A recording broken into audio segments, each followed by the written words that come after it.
Halloween has a way of bringing strange things out. Not ghosts or monsters, but moments that don't make sense when you try to explain them later. The kind of nights that start normal and turn into something you don't talk about for a long time. Every year, around this time, people share stories they can't quite let go of. Stories that sit in the back of your mind for a long time. Tonight, you'll hear 3 of them. Ordinary people, Halloween nights, and the kind of fear that doesn't fade when the lights come back on. The radio. I'd been alone in my dad's house for about 6 months when Halloween rolled around in 2019. It was raining that night, heavy, steady rain that drowned out everything else. The kind that makes you feel cut off from the world. Around midnight, the lights flickered twice and then went out for good. The neighborhood went completely dark. No power lines buzzing, no street lights, not even the hum from the refrigerator. It was like someone had sucked all the noise out of the air. I lit a candle and sat in the living room, trying not to think about how quiet it was. After a few minutes, I started hearing static, faint, like an old TV left on somewhere. I thought I was imagining it at first, but it kept going. I followed the sound into the kitchen, and that's when I saw it. My dad's old radio sitting on the counter. It was one of those heavy ones with a cracked handle and worn-off labels. He used to listen to baseball games on it every weekend, but I hadn't touched it since the funeral. I know I didn't turn it on. I hadn't even seen it in months. But it was on. Through the static came a voice, a man's, cheerful, with that old-timey radio tone. He said something like, "Join us for the annual Halloween carnival in the town square tonight." Then a jingle started playing, one I hadn't heard since I was a kid. That carnival burned down in 1994. 3 people died. I remember standing on the street, watching the smoke from my dad's shoulders. There hasn't been a carnival here since. I froze. The voice kept talking, like nothing was wrong. Then it started fading, replaced by breathing, soft, right against the microphone. And then it said, "You still live on Pine Street, right?" I dropped the candle, the flame went out, and I was standing there in total darkness with that voice whispering through the static. My stomach dropped so hard, I thought I was going to throw up. I backed away until I hit the wall. Then the radio clicked off. Just silence again, except for the rain. When the power came back, I couldn't bring myself to touch it. I just stood in the doorway, staring at it on the counter, waiting for something, a sound, a flicker, anything. I unplugged it that morning and put it in the back of a cabinet. It's still there. I never turned it on again, but every time there's a storm, I catch myself listening, just in case the static starts before the thunder. The parade. I grew up in a small town that used to love Halloween. We had a big parade every year. Floats, music, the marching band, people sitting on their porches watching. It was the one time this place didn't feel dead. That all ended back in 2011 when one of the floats caught fire near the end of the route. A little girl died right there on Main Street. After that, the town stopped doing Halloween parades altogether. Nobody even suggested bringing them back. Last year was quiet, like it always is now. I worked late, came home, watched a movie, and fell asleep on the couch. Sometime early in the morning, I woke up because I heard music. At least, I thought I did. At first, I figured my TV turned itself on. The sound wasn't coming from the TV. It was outside. It took me a minute to recognize what I was hearing. Drums, horns, whistles. It was a parade, the same rhythm I used to hear as a kid when the floats passed my house. I thought maybe I was dreaming, but when I pulled the curtain back, I could see lights moving through the fog down the street. Big floats lit up in orange, people walking beside them, kids in costumes. For a second, I just stood there smiling because it felt like being a kid again. Then it hit me that it was 6 in the morning. The sky was grey, no sunrise yet. Nobody else's lights were on.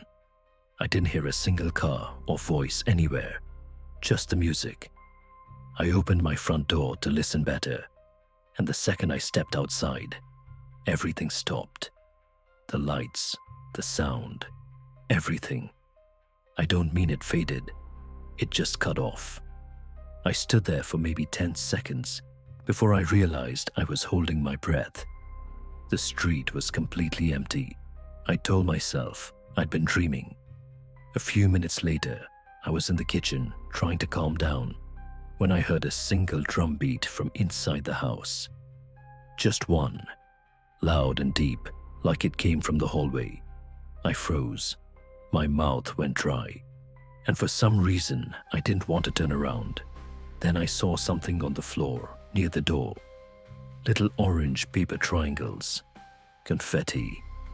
I didn't have any decorations up, and nobody else had been in my house for days. I swept it up and threw it away.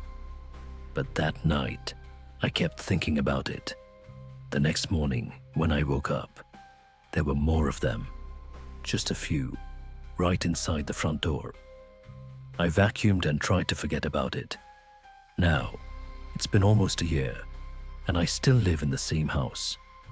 Every Halloween morning, sometime between 5 and 6, I wake up before my alarm. I always know it's coming because I can feel it before I hear it, like the air changes.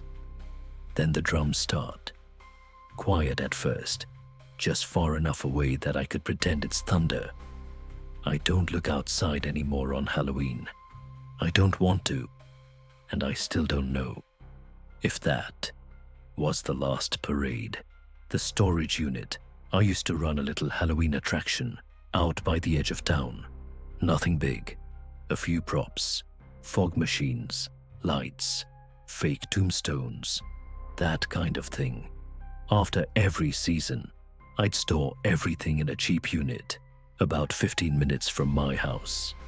Rows of rusted metal doors, one light flickering over the keypad, and a sign that said 24-hour access, like anyone would actually want to be there at night. It was the first week of October last year when I went back to grab a fog machine I'd forgotten. It was close to midnight, raining lightly, and the parking lot was empty. I remember sitting in the car for a minute because something about the place just felt off. Too quiet. No hum from the highway, no wind, just quiet. My unit was near the end of the row. When I walked up, I noticed the padlock was turned the wrong way. I always face it to the right when I lock it. This time, it was to the left. That stopped me for a second. I almost turned around and left right there. I unlocked it anyway and lifted the door. That metal scrape echoed down the whole line of units. Everything inside looked normal. My boxes stacked the same way. The props piled in the corner. Nothing looked touched, but something about the air inside felt different. It smelled stale, like old basement dust, and something faintly sweet underneath. I grabbed what I needed and was about to pull the door shut when I heard another door slide open, somewhere down the row. I stopped moving. It was a slow scrape, metal on metal. And then, nothing. At first I thought maybe it was the wind or the metal contracting. But then I heard movement. Soft steps, just one or two, and then the sound of something brushing against the side of a box. I called out. Just a quick, hello. Nothing. The sound stopped completely. I waited for maybe 10 seconds, listening so hard my ears hurt. Then I shut my unit, locked it, and started walking back to the car. I kept my flashlight low, trying not to look down the row. Halfway there, I heard it again. The same door creaking open, slow and careful. I didn't turn around. I just got in the car, started it, and pulled out fast. When I passed the main office on the way out, I saw a van parked near the far end of the lot. No lights on inside, no logo, just sitting there. It wasn't there when I came in. The next morning, when I came back to drop off the keys, there were police cars out front. The manager told me someone had broken into a few of the units overnight. In one of them, 2 doors down from mine, they found a dead body. They said a man had been living there for weeks. I didn't ask any more questions. I just told the manager I wanted to cancel my lease. That night, I couldn't sleep. I kept thinking about how long I'd stood there with my door open, listening, while someone else was in there with me. Too close. That's it for tonight's stories. I hope you're somewhere warm, maybe with the light still on. Halloween has a way of reminding us how fast a normal night can turn strange. Thanks for watching No Sleep Tonight. And if you enjoyed the video, don't forget to like, share, and subscribe. It truly helps this channel grow and keep these horrors coming. I'll see you in the next video.